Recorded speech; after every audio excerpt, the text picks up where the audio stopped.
Herr Dr. Kolberg, wir sind beim 40. San Antonio Breast Cancer Symposium 2017. Kein direktes Thema hier jetzt bisher in der Form gewesen, kommt noch, aber insgesamt für das gesamte Gesundheitssystem weltweit wichtig sind sogenannte Biosimilars. Biosimilars geschrieben. Muss ich mir die vorstellen wie ein Generikum, was hergestellt wird, wenn das Patent auf einem Medikament ausläuft? Nein, Generika und Biosimilars haben miteinander zu tun, dass sie ähnlich wie bereits zugelassene Medikamente eingesetzt werden bei den gleichen Indikationen wie diese Medikamente. Generika sind aber nicht biologisch hergestellte Medikamente, für die eigentlich im Prinzip keine großen Wirkungsnachweise erfolgen müssen, weil das ursprüngliche Medikament ja schon zugelassen worden ist. Biosimilars sind Medikamente, die einen Ersatz darstellen sollen für biologisch hergestellte Medikamente, die man eben im Gegensatz zu den Generika nicht so einfach nachkochen kann.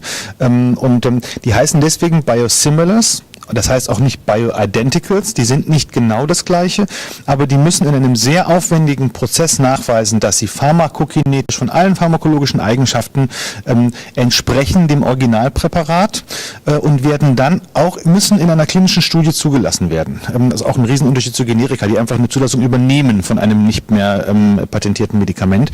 Und für Biosimilars ist das Zulassungsprozedere folgendermaßen, dass und das ist auch in den USA und Europa gleich, dass die Medikamente in einer der Indikationen, für die das Originalpräparat zugelassen ist, ihre Ähnlichkeit oder ihre Similarität nachweisen müssen. Das wird so gemacht, dass ein Range definiert wird, den die nach oben und unten abweichen dürfen, auch um natürlich den Unwägbarkeiten von klinischen Studien so ein bisschen Rechnung zu tragen.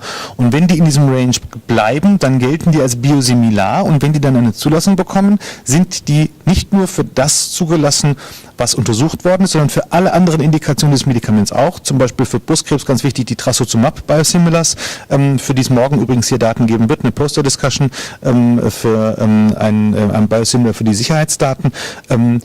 Weil die sind dann aber auch zugelassen für HER2-positiven metastasierten Magenkrebs, weil eben das Trastuzumab dafür, das Herceptin dafür auch zugelassen ist.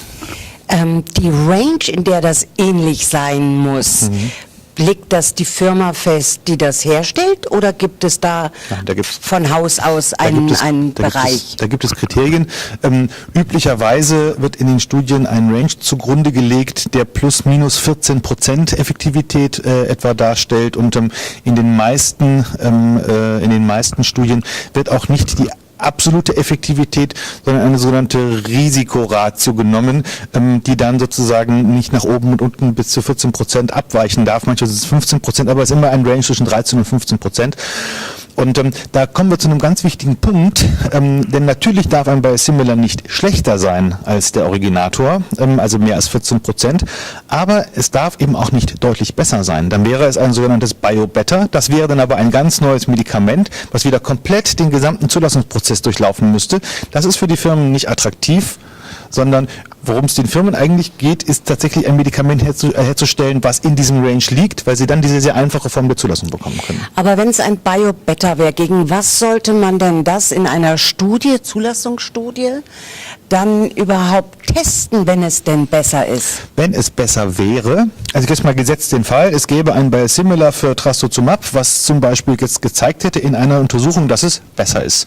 Dann wäre es eine strategische Überlegung der Firma, entweder zu sagen, ich ziehe das komplett zurück, das Medikament, weil mir dieser Prozess zu langwierig ist, oder ich sage, ich habe ein neues Medikament, was in der gleichen Indikation wirkt wie Trastuzumab, dann muss ich aber eine Studie machen mit Trastuzumab als Kontrollarm und mit dem neuen Medikament als innovativen Arm, und dann muss ich es für jede einzelne Indikation einzeln zulassen lassen. Und so muss ich das gesamte Prozess, den ganzen Prozess Phase 1, 2, 3 und Pharmakovigilanz noch durchgehen. Bedeutet also, die Firmen haben gar kein Interesse, dass es besser zu sein. Nein. Als das Originalpräparat. Nein, das ist eben auch nicht der Ansatz. Es ist nicht die Entwicklung eines neuen Medikaments, sondern es ist die biologische Herstellung des gleichen Wirkstoffs. Deswegen heißen die auch gleich. Also ein Biosimilar für Trastuzumab heißt auch Trastuzumab. Ganz normal. Das kann man dem Medikament an sich, also wenn man nicht auf die Schachtel schaut, gar nicht ansehen, ob es ein Biosimilar ist oder nicht. Also für Patientinnen eine sichere Sache und sagen wir mal, ermöglicht doch auch außerhalb Deutschlands in vielen Ländern den Einsatz von bisher sehr teuren Therapien für Patientinnen, die bisher gar keine bekommen haben. Das ist genau der Punkt. Der Punkt ist ja, dass wir natürlich auch an Gesundheitsökonomie denken müssen und dass wir ja erreichen wollen, dass die vielen teuren biologischen Therapien, die wir verwenden und die die Prognose der Patienten unstrittig verbessern, und gerade Trastuzumab ist ja ein bahnbrechendes Medikament für die Behandlung des Mammakarzinoms, dass das, wenn das eben ein paar Prozent günstiger angeboten werden kann, mehr Geld im System lässt, um mehr Patienten zum Beispiel zu behandeln. Und vielleicht kann man damit erreichen, dass in Ländern, ich arbeite mit so einer Klinik in China zusammen, da bekommen die Patienten einfach kein Trastuzumab, weil es zu teuer ist. Und wenn da die Möglichkeit besteht, das günstiger einzukaufen, aber den gleichen Effekt zu haben, dann kann das tatsächlich Leben retten, muss man sagen. Vielen herzlichen Dank. Dankeschön.